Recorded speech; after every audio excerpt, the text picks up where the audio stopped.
یہ بھابھی جان کہاں چلی گئیں؟ واپس نہیں آئیں؟ سب کے چلے جانے کے بعد مدت کو حور جہاں کا خیال آیا۔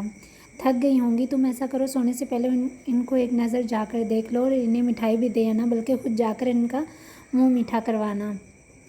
ملک صاحب نے مٹھائی کی پلیٹ میں چند مٹھائی ڈالتے ہوئے اسے تھماتے ہوئے کہا، میں بھی کچھ ایسا ہی سوچ رہی تھی، ابھی جاتی ہوں۔ اتنا کہتی وہ اوپر حور جہاں کے کمرے کی سمت بڑھ گئی۔ بھابھی جان دروازہ کھولیں، بھابھی جان آپ ہیں اندر؟ کافی دیر دروازہ بجانے کے بعد جب جواب نہیں آیا تو مدت نے حور جہاں کو آوازیں دینا شروع کی، مگر جواب ندار۔ کچھ دیر کھڑا رہنے کے بعد اس نے ہلکے سے دروازہ نیواں کر کے اندر جھانکا۔ پورا کمرہ ہلکی زرد بتی میں نہایا ہوا تھا۔ اندر داخل ہونے کے بعد مٹھائی کی پلیٹ اس نے سائڈ ٹیبل پر رکھ دی اور صوفے پر بیٹھ کر انتظار کرنے لگی، اس خیال کے تحت کہ وہ واش روم میں ہو۔ 10 منٹ انتظار کے بعد اس نے واش روم کا دروازہ بجایا، مگر نتیجہ وہی اب سے کچھ دیر قبل والا ہی رہا۔ اس نے ایک بار پھر دروازے کی ہلکی سی جھری بنا کر دیکھی تو اندر مکمل اندھیرا چھایا ہوا تھا۔ ایک جھٹکے میں اس نے دروازہ پورا کھول دیا، مگر وہاں بھی کوئی نہیں تھا۔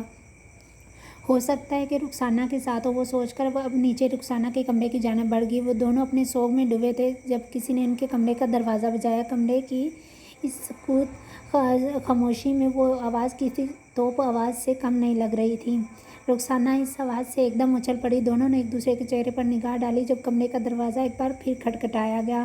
حور جہاں نے ایک گہری نظر کمرے کی حالت پر کی اور دوسری اپنی بیٹی کی حالت پر اور تیسری مسلسل بجتے دروازے پر۔ رخسانہ جلدی اٹھو اور اپنا حلیہ ٹھیک کرو، حور جہاں نے مشتعل ہوتی سانسوں کے درمیان رخسانہ سے کہا۔ پر امی آپ، اس نے بھی ایک نگاہ اپنی ماں کی سوجی اور سرخ ہوتی آنکھوں پر ڈالی۔ پہلے تم جاؤ پھر میں جاتی ہوں۔ دروازہ بجنے میں مزید روانی آ گئی تھی اور اس کی ایک ٹھوکر ان کے دل پر بھی لگ رہی تھی۔ اور دروازہ تم جاؤ، وقت ضائع نہ کرو، ٹھیک ہے؟ ملک حسین کی حویلی سے 2 گاڑیاں قصر عبید کی طرف واپسی کے لیے روانہ ہوئی تھیں۔ عبید صاحب کی گاڑی آگے تھی جبکہ پچھلی گاڑی میں ملازم اور ڈرائیور تھے۔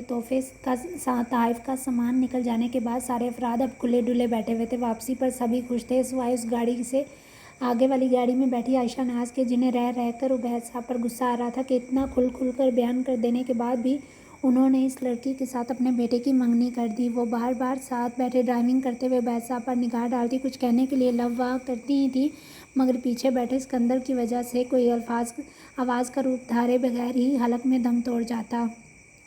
اس وقت وہ شدید پیچ و تاب کھا رہی تھیں۔ ان کا بس نہیں چل رہا تھا کہ واپس ماضی میں جا کر اپنے شوہر نامدار کے آواز ہی اچک لے اور اسے اپنی مرضی کے لفظوں میں پرو کر باہر نکلنے کی اجازت دے دے، لیکن یہ کاش تو کاش ہی رہ جانا تھا نا، کیونکہ وہ ٹھہری ایک عام سی بشر اگر جنات ہوتی تو شاید وقت سے پہلے پتہ لگا لیتی کہ عبید صاحب کے ارادے کیا ہیں، مگر بے سود، اس لیے اب گھر جا کر ہی کچھ کرنے کا فیصلہ کیا تھا۔ ان کے دل کی کیفیت گاڑی کے باہر کے منظر کی طرح بدلتی جا رہی تھی، پیچ و خم کھاتی ہوئی، لہراتی ہوئی، بدلتی ہوئی۔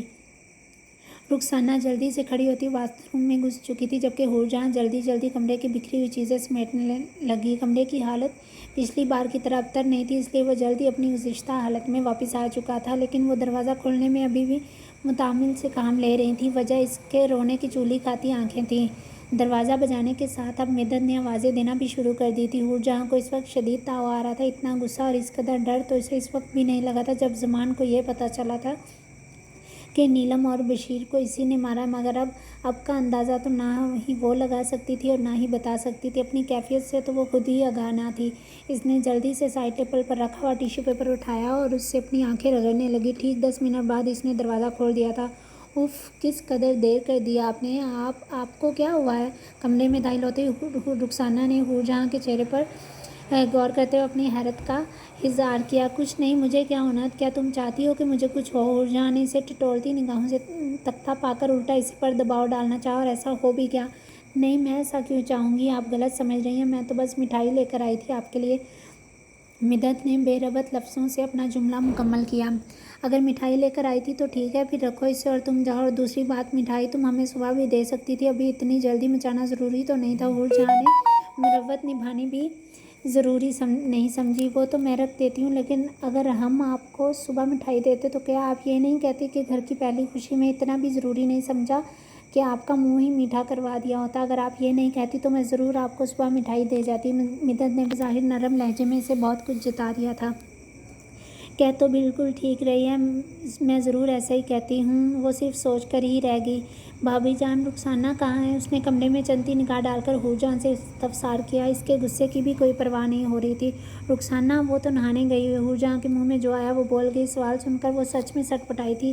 اس وقت نہانے گئی ہوئی ہے؟ اس سے پہلے کہ حور جہاں کچھ جواب دیتی، رخسانہ منہ دھو کر باتھ روم کا دروازہ کھول کر باہر آ رہی تھی۔ اس کے سوکھے بال دیکھ مدت نے ایک گہری نگاہ سے اس کا جائزہ لیا۔ کہیں سے بھی نہانے کے آثار نظر نہیں آ رہے تھے۔ پھر دوسری ملامتی نگاہ حور جہاں پر ڈالی۔ حور جہاں نے گھبرا کر ادھر ادھر دیکھنا شروع کر دیا۔ اس وقت اس کی حالت ایسی تھی جیسے کاٹو تو بدن میں لہو نہیں۔ اب سے کچھ دیر پہلے والی بہادری کسی جاگ کی طرح بیٹھ چکی تھی۔ کیا ہوا؟ تم نہائی نہیں؟ مدت نے رخسانہ سے پوچھا جبکہ لہجہ چبھتا ہوا تھا۔ رخسانہ نے ناسمجھی سے دونوں کی جانب دیکھا۔ جی میں نہانے گئی تھی لیکن مجھے پانی کافی ٹھنڈا لگ رہا تھا، جبھی میں نے نہانے کا ارادہ صبح تک ملتوی کر دیا ہے۔ رخسانہ نے ٹھنڈے ٹھار لہجے میں پوری بات کی وضاحت دی۔ حور جہاں نے ایک گہرا سانس اپنے اندر اتارا۔ یقیناً یہ شکر کا انداز تھا، یعنی بال بال بچے۔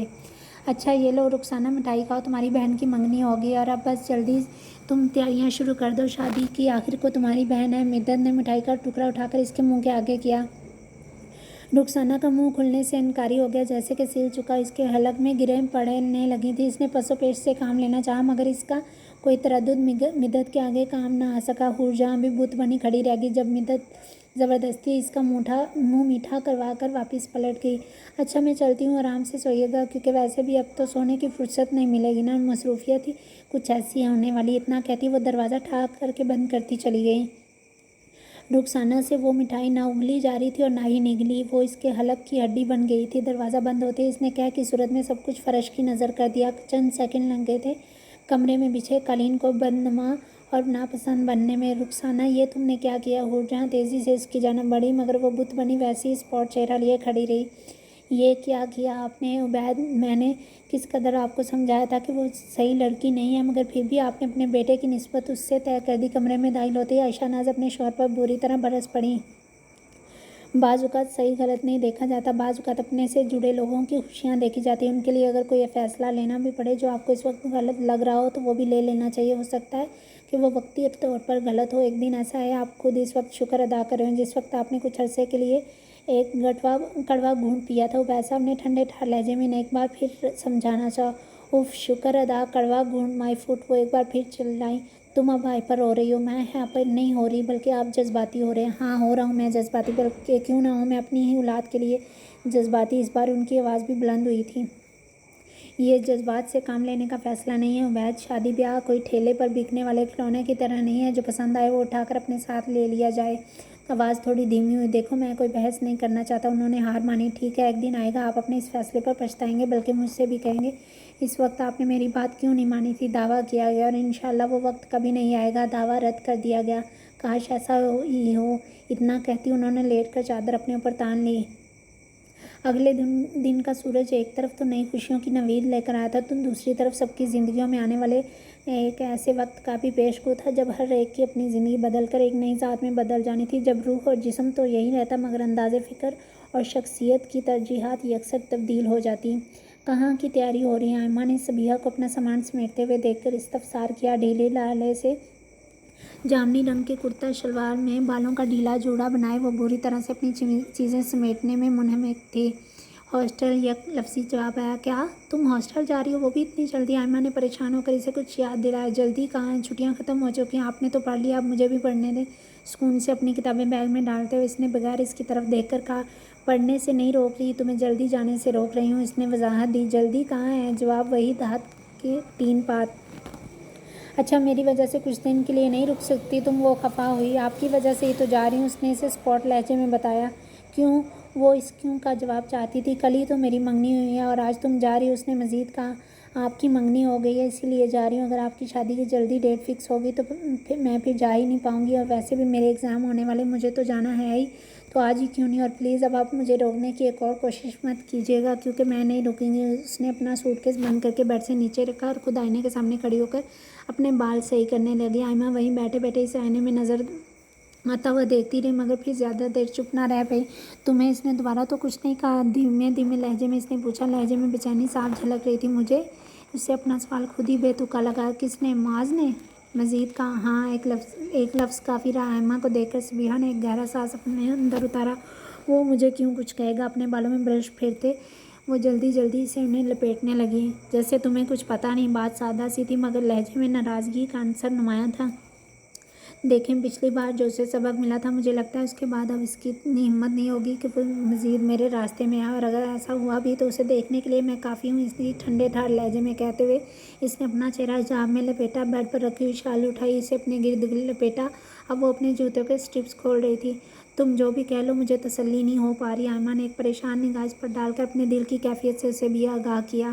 اب آپ کی تسلی کا تو میں کچھ نہیں کر سکتی، آپ کو اس پر خود ہی قابو پانا پڑے گا۔ اپنے جوتوں کے اسٹرپس بند کرتے ہوئے اس نے اس سے کوئی رحم دلی نہیں دکھائی۔ ایسے کیوں گھور رہی ہو؟ بہنوں والا مشورہ۔ آئمہ کی مسلسل گھورنے پر اس نے چوٹ کی، اس کے انداز پر اس کے لب مسکراہٹ میں پھیل گئے۔ امی بابا سے تو مل کر جاؤ۔ اسے یوں ہی نکلتا دیکھ کر اس نے بھی اسے ٹوکا۔ میری ان سے رات میں بات ہو گئی تھی، اب بس اب مجھے نکلنے دے، میں آج کی کوئی کلاس مس نہیں کرنا چاہتی۔ اچھا ٹھیک ہے، تم جاؤ، اللہ کے امان میں، اور اگر کوئی مسئلہ ہو تو مجھے بتانا، پہلے خاص طور پر اس معاملے میں تم اکیلے کچھ مت کرنا، ہم بابا سے کہہ دیں گے، پھر وہ خود ہی نپٹ لیں گے۔ اس نے اسے گلے لگاتے ہوئے تنبیہ کی۔ آپ کو کسی کو بھی کچھ بتانے کی ضرورت نہیں، ورنہ خواہ ہی بات بڑھے گی۔ رخسانہ اور تائی جان کی عادت کو آپ نہیں بھولیں، جب تک خاندان کے ایک ایک فرد کے سامنے ہماری شان میں قصیدہ نہ پڑھ لیں انہیں چین نہیں آتا۔ اس کے انداز سے خفگی واضح جھلک رہی تھی۔ حالت بالکل اسی محاورے کے مصداق تھی کہ دودھ کا چھلا چھاچھ بھی پھونک پھونک کر پیتا ہے۔ ہاں ہاں ٹھیک ہے، کسی کو نہیں بتاؤں گی۔ ہنستے ہوئے اس کے چہرے پر پیار کیا اور پھر دونوں بیگ گھسیٹتے ہوئے باہر نکل گئی۔ امی دروازہ کھولیں جلدی۔ مسلسل دروازہ بجانے کے بعد بھی جب وہ نہ کھولا گیا تو رخسانہ کی ہمت جواب دے کی تھی۔ اب وہ اسے پیٹنے کے ساتھ ساتھ بول بھی رہی تھی۔ حور جہاں جو صبح کے 6:30 بجے اپنے نرم بستر پر دراز کبابِ خرگوش کے مزے لے رہی تھی، اس اچانک ہوئی افتاد پر بوکھلا کر اٹھ بیٹھی۔ دماغ کی حص ابھی بھی سوئی ہوئی تھی۔ دروازہ مسلسل بج رہا تھا جب آواز کے تار کان میں گھس کر ہڈی سے ٹکرائے اور ایک تصادم سا ہوا۔ تاروں اور ہڈی میں پل میں وہ سنسناہٹ میں تبدیل ہوئی، پھر وہ سنسناہٹ کان کے اندر مزید گھستی چلی گئی۔ یہاں کھڑے کھڑے وہ سنسناہٹ برقی لہروں میں تبدیل ہو گئی۔ پھر حسیات کے خلیات نے ان لہروں کا ایک شہزادی کی طرح استقبال کیا اور دماغ کی خدمت میں پیش کر دیا، اور پھر دماغ نے اس کی شناخت کرتے ہوئے گرین سگنل دے دیے تھے۔ وہ رخسانہ کی آواز تھی۔ چند لمحے لگے تھے حسیات کو بیدار ہونے میں۔ وہ جھٹ سے کھڑی ہوئی، چپل پیروں میں ارسی اور دروازے کی سمت بڑھی۔ جلدی سے دروازہ کھول دیا۔ سامنے رخسانہ ہی کھڑی ہوئی تھی۔ ہانپتے ہوئے شکل پر 12 بج رہے تھے مگر کچھ حشاش پرشاش تھی۔ صبح صادق کی اٹھ جانا، وہ بھی رخسانہ کا اسی کسی خطرے کی گواہی دے رہا تھا۔ اسے اپنے بے چین دل کے ساتھ آخر اس نے پوچھ ہی لیا۔ خیر تو ہے رخسانہ؟ اس وقت گھبراہٹ حد سے سوا تھی، اتنا پوچھ لینا ہی کافی رہا۔ وہ جلدی سے اندر آئی اور آتے ہی دروازہ بند کر دیا اور لاک بھی گھما دیا۔ ادھر آئیں، میری بات سنیں، بہت ضروری بات بتانی ہے۔ تیز تنفس کے ساتھ اس نے حور جہاں کا ہاتھ پکڑ کر بیڈ پر بٹھایا اور خود بھی ساتھ ہی بیٹھ گئی۔ ایسا کیا ہوا ہے جو تم اتنی صبح صبح مجھے بتانے آ گئی؟ حور جہاں نے حیرت چھپانی ضروری نہیں سمجھی۔